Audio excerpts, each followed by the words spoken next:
అందరికీ welcome back to buddy kitchen. ఈరోజు మన ఛానల్లో క్యారెట్ కర్రీ ఎలా చేసామో చూద్దాం రండి.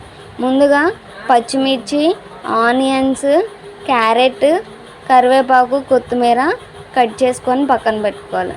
కళాయి పెట్టుకొని ఒక గరిటె ఆయిల్ వేసుకొని బాగా హీట్ అయిన తర్వాత అందులో జీలకర్ర కొంచెం, అలాగే తాలింపు గింజలు కూడా, అంటే ఆవాలు, వేయించిన శనగపప్పు ఉంటాయండి. తాలింపులు అంటే తెలియని వాళ్ళ కోసం చెప్పాము. అలాగే ఆ రెండు వేగిన తర్వాత ఆనియన్స్, చిల్లీస్ చిన్నగా కట్ చేసుకొని పెట్టుకున్నవి కూడా వేసి వేయించుకోవాలి.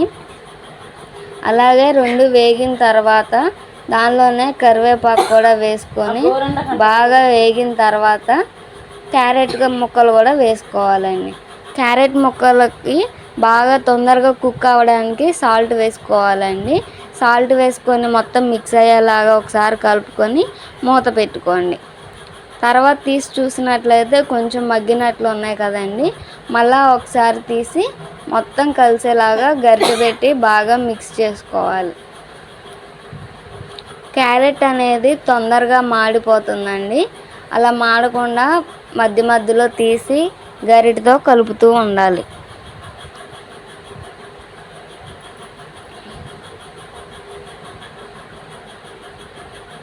మీరు ఇక్కడ చూసినట్లయితే క్యారెట్ ముక్కలన్నీ బాగా మగ్గినాయి కదండి. దానిలోకి 1 టేబుల్ స్పూన్ పసుపు, అలాగే మీరు ఎంత కారం తింటారో అంత కారపొడి వేసుకొని రెండు బాగా మిక్స్ అయ్యేలాగా కలుపుకోవాలండి. ఇలా కారం పసుపు లాస్ట్లో వేయడం వల్ల ముక్కలకి బాగా పట్టి టేస్ట్ బాగుంటుందండి. ఒకసారి ఇలా ట్రై చేసి చూడండి. మొత్తం బాగా కలిసేలాగా కలుపుకొని మళ్ళీ మూత వేసి ఒక 2 నిమిషాలు కుక్ అవనివ్వండి.